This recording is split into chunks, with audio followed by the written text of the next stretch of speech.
let's get this started. I'm going to start by welcoming you guys. We're really excited to have you here. We're so happy to come and speak with us today. This is great. So, before you have inUse, 3 different cities in Sweden, Stockholm and Göteborg and Malmö. We've been here since Thursday. We're going home on Sunday. And we're really interested about how you work, what your challenges are, how you're working with keeping that inspiration alive. I think I'll start with letting you guys introduce yourself. So if you could just tell us your names, where you work, and what is it you do at that work. Okay, so someone grab a mic. Sure, go ahead. Let's start talking. Is it on? So good evening. My name is Timm Kekeritz. I'm the design director of IXDS, a German company based in Berlin and Munich. We are one of the leading service design studios in Germany, doing a lot around IoT services and classic UX.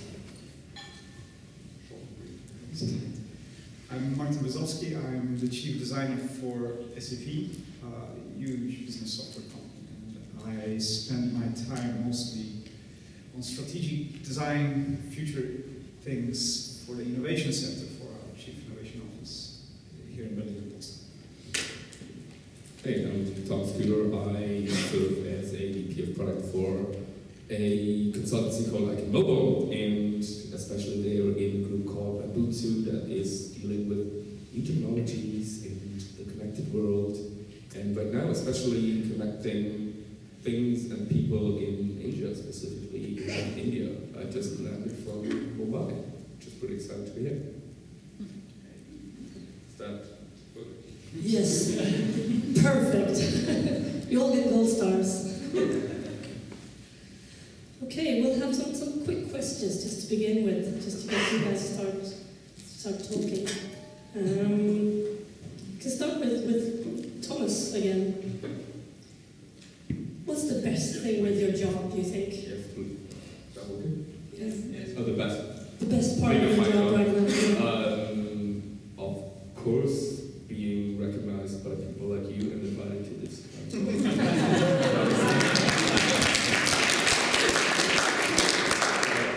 Fishing for the stars. I would say the best part of my job is basically an ever-changing landscape. You know, the blessing and the curse that you always have to deep dive again into new topics, specifically new cultures and new challenges, which keeps the blood a little flowing. Yeah. So just pass it around. Yeah, please. Thank you. Very good. Agree. Thank you. And I think in my job specifically, since we are so enormously, disgustingly big, if I make a change if the team makes a change that actually matters, it affects almost everybody that works on this planet, and that's bananas. I think it keeps me out at night and gets me up in the morning. I mean, when I started design, it was basically out of pain. So I wanted to improve the world, first the world I am personally living in, and then the greater world. So I started with things that are not working and started improving that.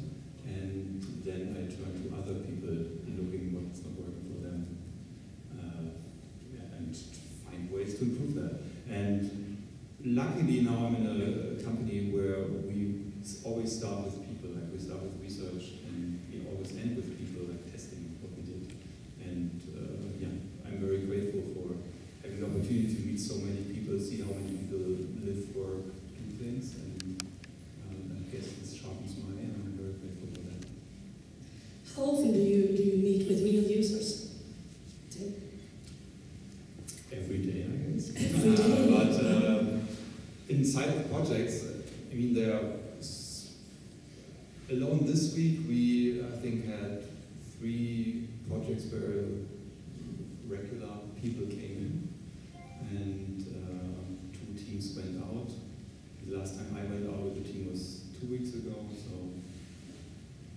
weekly I see in a professional context users, but of course I see them every day on the train.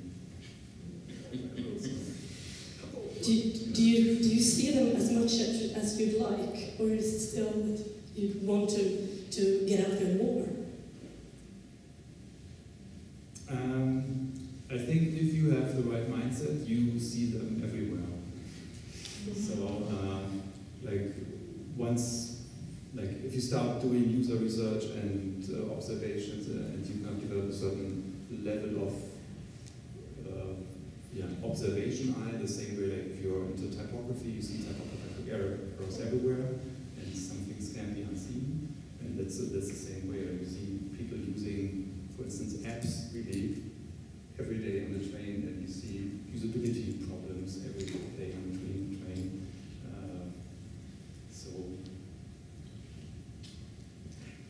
Okay, what about you, Martin? Do you meet your users enough, do you think? No, absolutely not. But Why not? I'm not interested. No, not true. In my role, I see patterns, large movements of groups and masses across the globe. And these I try to correlate to other patterns. So groups of patterns become new patterns. So we have teams that are specifically looking at users, exactly what you said. Not only on the train, we actually invite them, we like each other, talk to each other, and see what we feel about things in life, at work usually. But patterns of big shifts. So I try to see small sort of signals of what's happening out there, try to understand what they mean. So it's not directly with one person doing something, I'm observing that very carefully. Rather, big shifts that are ongoing for longer times and grow. And this is when it catch our attention and try to address that instead. And then, obviously, when we try to apply, if we think it's a problem worth solving, we go into prototype, improving concepts, UX concepts, technology concepts, and then we need to do it. Yeah, same question. Do you meet your users enough, do you think? Oh, yeah. Yes and no, of course, right? Like, of course, they can be. So, of course, there always can be more. Let's say, if I think about design today, like the most. So, but if I think about a designer's mindset of, when you design the systems of today, it's empathy. Like, it's probably the skill you need the most and you should develop the most. So, we obviously have a great deal of, let's say, organized research. So, we have a great deal in go out there and try to find out what we want to do. And yes, we do it to a great extent, not complaining about, these times are over, we have to sell, but then we want to look at the user as well. So no, we do that, we do it to a great extent, people understand that. But as well as we are mostly designing on a very systemic level, right, on a very large scale systems that go beyond like a pencil. I just tried to do that as well. Or a glass or something, there's a lot more that you can get to develop empathy and to get into the know. So, apart from the one-to-one interaction, we're looking at data, we're looking to set up experiments a lot, we're looking to set up small pop-up shops in different cities and try out ideas really fast. And, obviously fail them, but to get this level of empathy that you need to really involve people in modern systems and, not just see them as the user. Can I add to that? Is that Please do. I don't know the format. No, please do. He said systems. I appreciate that because I think it's more important. I think the role of designers is changing. We must observe and spend a lot of time, quality time with users.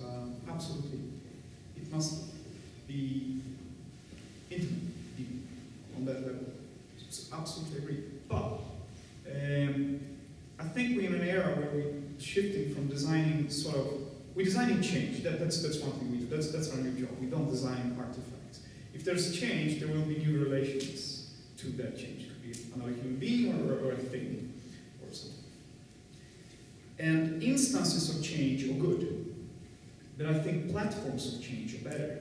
Because platforms of change give you a new platform to build relations. And if you design the relations, the relationships you will have, I think we can design them. You imagine them, articulate them, then you design them, the product will follow.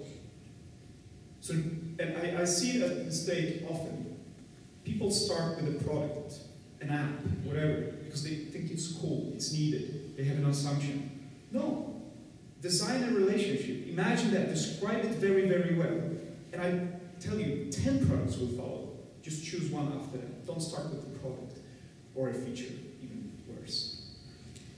How would you go about doing that? Look at patterns. I claim that we can design the future we want to live in. It's almost like a slogan, you know. Let's design the future. Map, build, and inspire the future. So inspiring the future, you can imagine, is also part of the job of designers. Because that's one thing we should be schooled in. We can articulate stuff. We had this discussion just the other minute. We can articulate the future that doesn't exist just 3 minutes from now by drawing a freaking picture. Oh, you mean this? And people go, yeah, that's what I want. That's what I need. Even better. We can articulate the future 30 years from now. You saw Elon Musk making the movie Flying to Mars. He didn't just dream, imagine that. He described it very, very well in pictures. Now we dream of it. It's going to happen. He designed a relationship between us and that future. The product, and a whole ecosystem, whole platforms will change, will happen. Housing, interactions in space, communication in space, industrialization of space will happen. We don't start with that. We start with that. Imagine a future, articulate it really, really crispy, and now we're going forward. Since you're working within SAP, if I'm going to be prejudiced about large organizations, I've been working at Volvo, big-ass organizations, which tend to be sort of slow with making decisions. Is it that way in SAP, and how do you address it? Yes, so it's a yes and no question, so I have to choose. Yes, it's slow. I don't know, but it started 3 years ago. So I asked, okay, how many systems do we have? How many screens do we have? Can someone tell me that? I said, no, nobody can tell me. So I heard the number 300,000 different screens. How many do we have in a phone, Stefan? I don't remember. 2,000? Yeah, Something like that. Normal Android phone. We have 300,000 people know. And then I figured out that we have 200,000 we don't know about because they are customized by our customers. And we helped them to screw it up. All right? And then they said that 300,000 we provide, they are also screwed up. That we didn't help them. So, no. We cannot go in each direction and change the world like that. We need to systemically, we need to build, I call them UX qualities, and they are systemic. And behind that, there are UX enabling technologies, and we address that. These are big shifts. Once they happen, and they are enabling people to change very, very quickly on their own. But we cannot move fast because we have responsibilities. We drive, we touch 80% of the world's GDP. It's thinking a little bit. 80% of the world's money somehow touch SAP systems. We cannot screw up. Half of the hospitals here in Berlin run SAP. We cannot screw up. And so on. Half of the energy supply in the world run SAP. So making a shift is basically leaving your customers and say, no guys, you've been too slow. So we need to make customers work as quickly as we want to do. And we can only do it in a systemic way. But does that mean that you're working on a 5-year plan or 10-year plan? That's exactly. Yeah. We are like China. I actually have to ask you about China. So you can, if I look at demographics, politics, obviously, and technology, can you predict the future in 5 years? That was a question. No, just like, can anyone predict the future? So I should think about that. I mean, that was a little tongue-in-cheek question, of course, but especially when we work with large organizations, this is a challenge that, coming from a let's say, a very predictable future in the last year. So basically, you know, linear growth was the factor, right? Like you scale things up, that's how you do it. Like, you know, if you build cars, you build X amount of cars more involving. But going away from that to an economy that's kind of like vastly either going exponential or, you know, even going like three-dimensionally exponential, it becomes very hard to stick to this massive like 5 years plan. So we just did a very large project for a telecommunications company, and of course we talked about the next 5 years plan. They were very articulated, did a very good job in planning, estimating, articulating, and, you know, translating this into measures. But I don't feel 5 years, so 2016, 2011, I don't think I would have remotely nodded to anyone telling me that in 5 years you have a car without a driver. I would tell you are completely box. You're absolutely right. You're absolutely right. I believe in an exponential change. It sounds like a religion. I know it's exponential. There is so much evidence for it. I think you're right on spot. And since it's exponential, we cannot predict it. Have you seen this short example? If you imagine 30 steps from Singularity University, the 30 steps. Do we have mathematicians in the room? I'm scared of mathematicians. So if I take 1 meter steps, I'd be probably over there. So you can imagine the future of me going there. This is linear. 30 exponential steps, where would I be? Anyone? No mathematicians, great. Very, very, very far away. 1 billion steps away, plus, actually. It's 26 times around the globe. And since 10 years back, if you look at the history linearly, means then 100 years forward. And you think, yeah, we did it 10 years ago, so probably 2027. Bullshit. You have no idea. And that's the thing, drop it. Imagine desirable futures, plot them, try to find patterns, and try to design them. So this is what I mean, design the future you want to have, rather than one that will happen to you. Otherwise because this is that makes us detached. This is where we think Google will do it. SpaceX will do it. Donald Trump will do it. No, we in this room, this is our job. Graphics designer, icon interaction designer, yes, there are tiny, tiny slices of what we do. But the user experience designer right now, we are designing the future, nothing else. The products will follow, building on your from linear to exponential. What do you think? I mean, one thing, looking back 10 years, that hasn't changed that much is actual user needs, or what user want in many domains. I mean, if I look back, I did actually in 2006 a research around navigation systems in cars and how people navigate with their car from A to B. And it was, of course, back then one of the solutions was like a TomTom thing you put retrofit into your car. But you won't do that anymore, completely different setup. But still, kind of, if I remember, for instance, this soccer mom we observed at the I'm sure it's basically the same, but we do it today. It's slightly different. You would use different tools to manage your life, digital. Of course, it would be short to say, like, I want to have an autopiloted car, but still, the obvious needs, I need to kind of have 5 appointments, navigate from A to B, and want to drop that off. I want to interact with my kids as much as possible in the car. I want to be safe. So I would say this hasn't changed that much. And even if like the economics around it, like the cost of the solution changed quite a bit, the needs hasn't changed. And coming back to us designers, I think there are always 2 values we as an agency bring to our customers. One is the solution we design, very contemporary mostly. And the other thing is a better understanding of the user. And this is, ideally it should be timeless, I'm exaggerating, but I think that's a big value. We see that as well.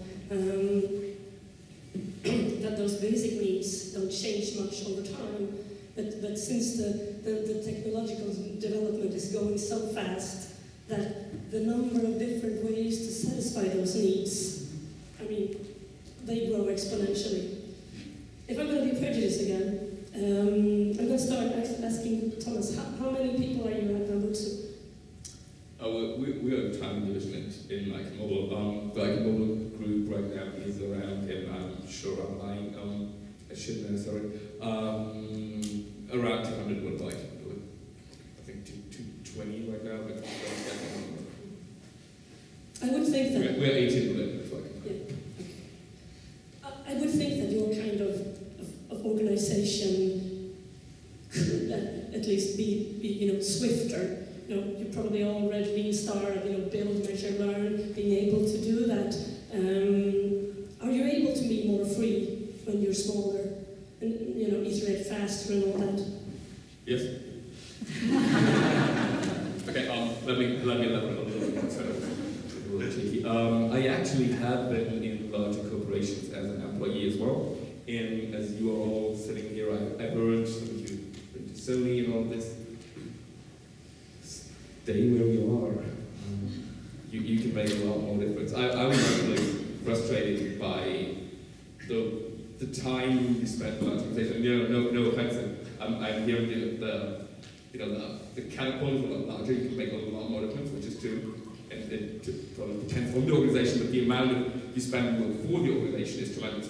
Like a good part of my day a couple of years ago was basically writing out forums for my team so they can work.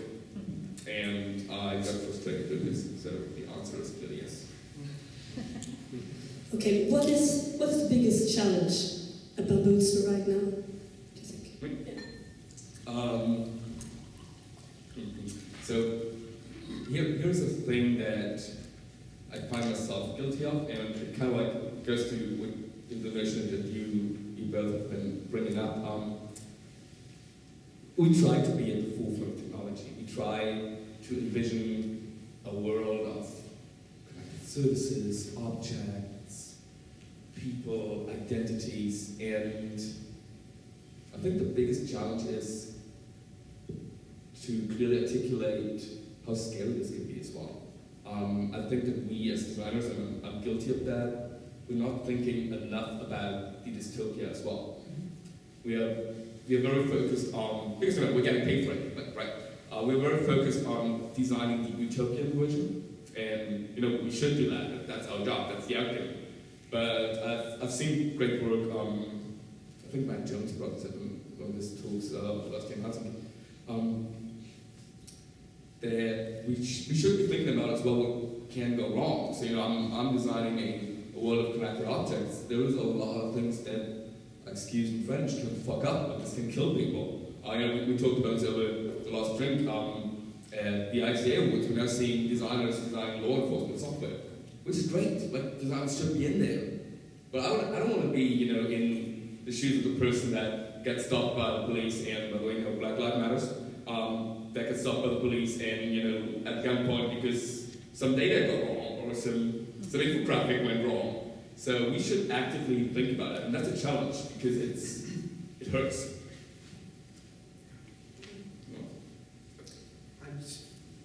I want to add to that because I think coming from a very large corporation, I work in 3 large corporations now. I'm a corp guy, apparently. I see that this is changing. We cannot employ every clever person on the planet. All of us are smarter than any one of us, and SAP is not the smartest company there. We have many clever people. So people like yourself, small companies, can move faster, and we have systems to observe that as well. So we have all sorts of entrepreneurship programs, university research. We have research packages that we hand out, free software and so on. What you guys do, for example, and you as well, you will be faster to discover some instances of change. And if we can connect it to a pattern, we will work with you. Because that's the quickest way to reach the desirable future rather than the dystopian one. Because we know these as well. Because we cannot do it alone. And I think companies like us, 10 years from now, will not grow organically. We will buy and go in corporations. So open innovation, I work for Innovation Center, so open innovation will be a thing, or is a thing, on a global scale. There's nothing else that can beat that. But the problems are so complex, there's not a single entity on this planet that can solve these problems. And this is where we come together. So this is why, for example, this session here is so wonderful. We've been talking about the ramifications of what we do today, different challenges. Our theme this year at inUse has been lust and learning, or passion and learning, better translated perhaps. I like that. Swedish.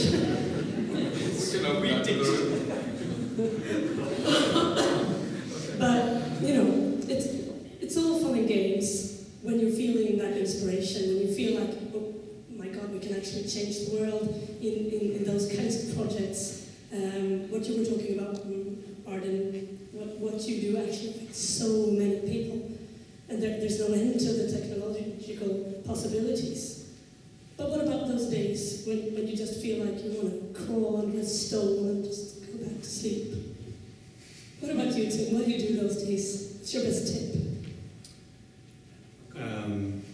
Me personally, I have a family with 4 kids. I don't need a chance to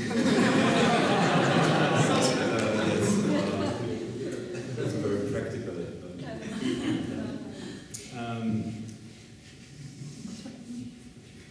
And if I do I just try to get outside. I guess kind of getting away from intentionally designed habitat, really going out to nature. Me personally helps, even if I take 5 other people with me. It's Put them on small beaches, drag them along.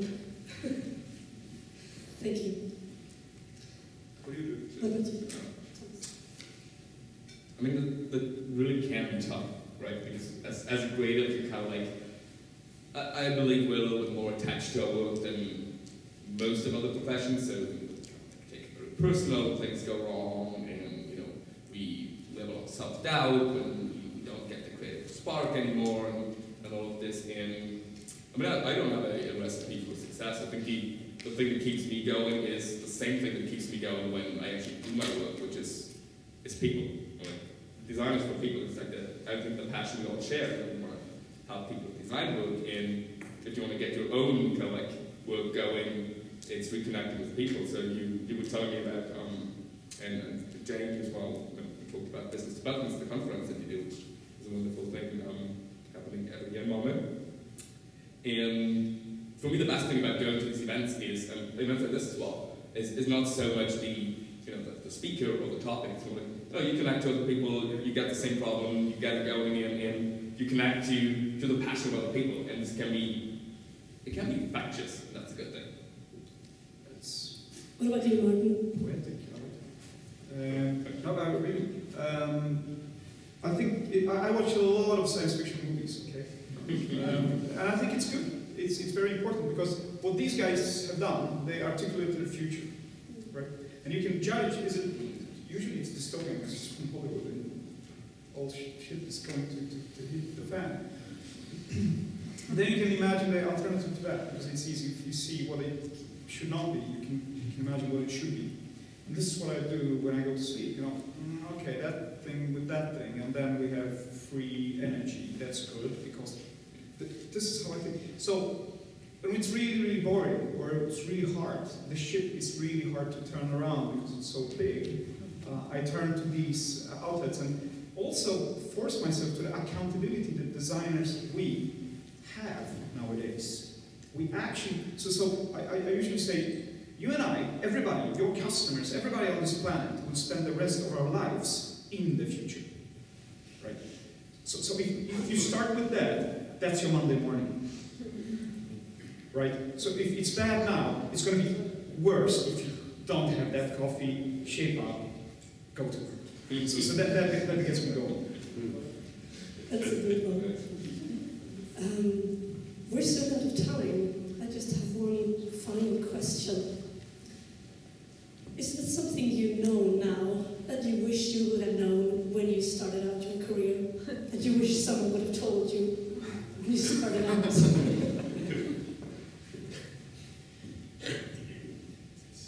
Tim. think what I underestimated coming out of university, out of school, is the importance and relevance of, like if you work in an agency, of handing over your work, not just delivering a nice presentation, a nice product, or a nice service, or a nice roadmap, of really handing it over and making sure it gets implemented. And this doesn't start at like the last day of the project, it actually starts before the project starts, so involving the right people, etc. And that's kind of taking our clients by the hand and kind of building something together so it kind of lives when you kind of still leave, when you leave the room or leave the project. I think that's, at least I haven't been taught that in university. Now it's kind of half of my job. Thank you. Martin, what about you? So many things, right? Come on. I think 5 minutes. But you said one thing. Work only with the people that want to work with you. Wait every word in that. So work only with the people that want to work with you, not spend leisure time with the system. Yeah.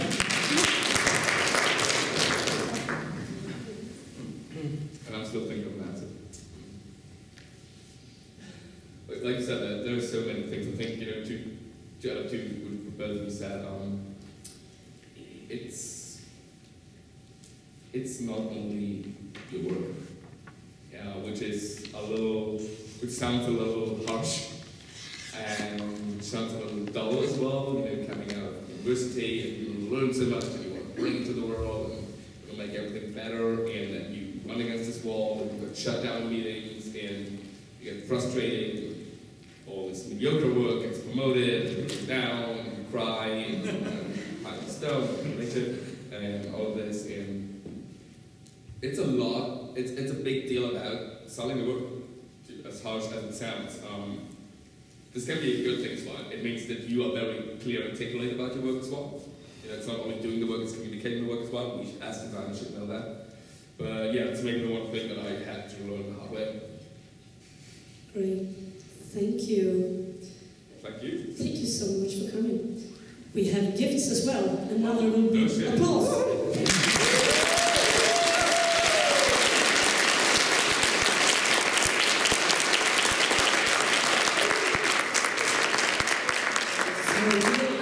Nice grey bags with strange Swedish handwriting and notebooks and a fabulous deck of cards with design critique questions. Yeah.